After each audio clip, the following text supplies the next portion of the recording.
بسم اللہ الرحمن الرحیم وَلَئِن سَأَلْتَهُمْ لَيَقُولُنَّ إِنَّمَا كُنَّا نَخُوضُ وَنَلْعَبُ قُلْ أَبِاللَّهِ وَآيَاتِهِ وَرَسُولِهِ كُنْتُمْ تَسْتَهْزِئُونَ صدق اللہ العظیم وصدق رسولہ النبی الکریم الامین ان اللہ وملائکتہ یصلون علی النبی یا ایہا الذین آمنوا صلوا علیہ وسلموا تسلیما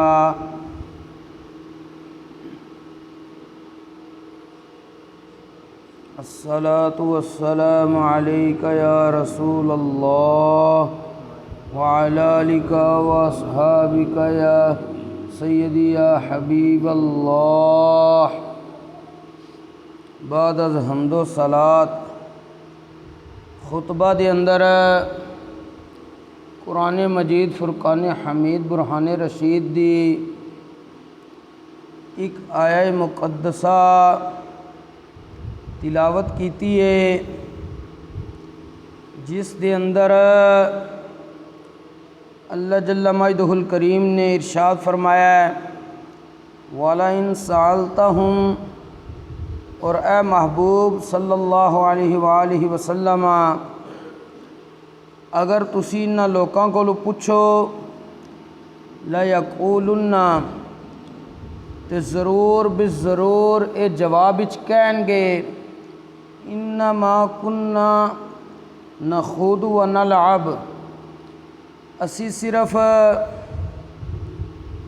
ہنسی واسطے کھیل کود کر رہے سی۔ قل اب اللہ و آیاتہ و رسولہ، اے محبوب علیہ السلام انہاں نو فرما دیو کیا اللہ تبارک و تعالیٰ دی ذات مبارکہ اور اس دیاں آیتاں اور اس دا رسول ہی ہے وے کنتم تستہزئون جدے نال تسا مذاق کرنا ہے۔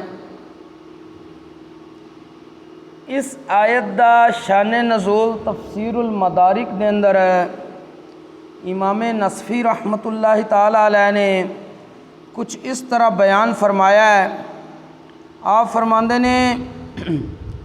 کسے بندے دی اونٹنی گم ہو گئی سی، وہ بندہ اپنی اونٹنی دی تلاش وچ آیا، رسول اللہ صلی اللہ علیہ وآلہ وسلم نے ارشاد فرمایا اونٹنی فلاں جنگل وچ فلاں جگہ تے موجود ہے۔ اے گل سنن تو بعد ایک منافق شخص بولیا نعوذ باللہ من ذالک، کہ محمد صلی اللہ علیہ وآلہ وسلم دس دینے کہ اونٹنی فلاں جگہ تے اے غیب کی جانن۔ اے منافق نے جملہ بولیا، اس دے جملے دے جواب وچ اللہ کریم نے اے والی آیہ کریمہ اتاری ہے کہ اے پیارے محبوب علیہ الصلاۃ والسلام وَلَئِن سَأَلْتَهُمْ، اگر تسی انہاں کولوں پوچھو گے لَيَقُولُنَّ، تے اے جواب وچ کہن گے انما کننا نخوض ونلعب، اسی صرف تھوڑی دیر ہنسی مذاق واسطے کھیل کود کر رہے سی۔ اے محبوب علیہ الصلاۃ والسلام قل اب اللہ ورسولہ وآیاتہ ورسولہ کنتم تستہزئون، انہوں نے فرما دیو کیا اللہ دی ذات والا صفات اور اللہ دیاں آیتاں اور اللہ دا رسول ہی مذاق واسطے رہ گیا ہے۔ اس آیہ کریمہ دے شان نزول وچ کی نبی کریم علیہ السلام نے فرمایا سی اس شخص نو کہ تیری اونٹنی فلاں جنگل وچ ہے اور جنگل دے فلانے حصے وچ موجود ہے۔ تو منافق نے جواب وچ کیا سی کہ دیکھو نبی کریم علیہ السلام غیب دس دے نے، اے غیب کی جانن، بندہ مسلمان دا نظریہ اے وے، عقیدہ اے وے کہ تمام انبیاء اور رسل اعظام علیہم الصلاۃ والسلام انہوں نے جو بھی غیب دا علم ہے اور رب دا دتیا ہوا علم ہے، اور جس ویلے رب نے چاہنا ہے اس پیغمبر نے اس نبی نے وہ غیب دا علم اس وقت ظاہر کرنا ہے جتنی دیر تک رب دی مشیت اور ارادہ نہیں ہونا وہ پیغمبر علم ظاہر نہیں کرے گا، اور جڑا انہیں علم ظاہر کرنا ہے اور رب دا دتے ہویا وے رب دی عطا وے۔ رب دے علم غیب وچ اور نبیاں دے علم غیب وچ فرق ہے وے کہ رب دا علم غیب ذاتی ہے، انہوں کسے دتیا نہیں۔ نبیاں دا علم غیب عطائی ہے، یعنی اللہ کریم نے انہوں اپنے فضل کرم دے نال عطا کیتا وے، اور نبیاں دی خوبی بھی رب نے یہی بیان فرمائی ہے قرآن کریم وچ، وما ہوا علی الغیب بدنین، کہ پیارے پیغمبر علیہ السلام تواڈی ذات غیب دسن وچ بخیل نہیں ہے۔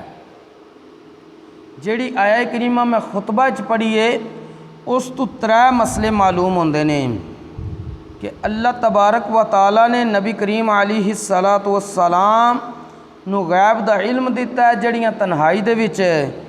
گلاں کیتیاں جاندیاں نے نبی کریم علیہ السلام نو انہاں دی بھی خبر ہے، اور اس دے نال کہ کافر اور منافق جنہاں نبی کریم علیہ السلام دا مذاق اڑایا سی، انہاں چوں کچھ نے تے زبان تو بول کے اڑایا سی اور کچھ انہاں دے اس مذاق تے راضی آئے۔ تو علماء نے فرمایا کہ جڑا بندہ کفر تے راضی ہوئے، کفر تے راضی ہونا بھی بندے نو کافر بنا دیندا وے۔ اور تیسری چیز کہ نبی کریم علیہ السلام دی توہین گویا کہ اللہ کریم دی توہین ہے، کیونکہ منافقہ نے تو صرف نبی کریم علیہ السلام نو کیا سی کہ ویکھو جی نبی کریم علیہ السلام غیب دا علم دس دینے، اے غیب دا علم کی جانن، لیکن رب نے جواب وچ کیا سی، اے محبوب علیہ السلام انہاں نے فرما دیو قل اب اللہ و آیاتہ و رسولہ کنتم تستہزئون، کیا تسی اللہ نال اور اس دیاں آیتاں نال اور اس دے رسول نال ہی مذاق کر دے اور اس دی ذاتی مذاق واسطے رہ گئی ہے؟ حالانکہ انہاں مذاق صرف نبی کریم علیہ السلام دا اڑایا سی، اور اللہ نے اس دی نسبت اپنے وال بھی کیتی ہے۔ گویا کہ نبیاں دی توہین بے ادبی اے اللہ تبارک و تعالیٰ دی توہین اور بے ادبی شمار کیتی جائے گی۔ اللہ کریم سانو نبیاں دا ادب و احترام کرنے دی توفیق نصیب فرمائے اور دین اسلام دا صحیح فہم نصیب فرمائے اور اپنے عقیدہ نو بھی پختہ کرنے دی توفیق نصیب فرمائے۔ وما توفیقی الا باللہ۔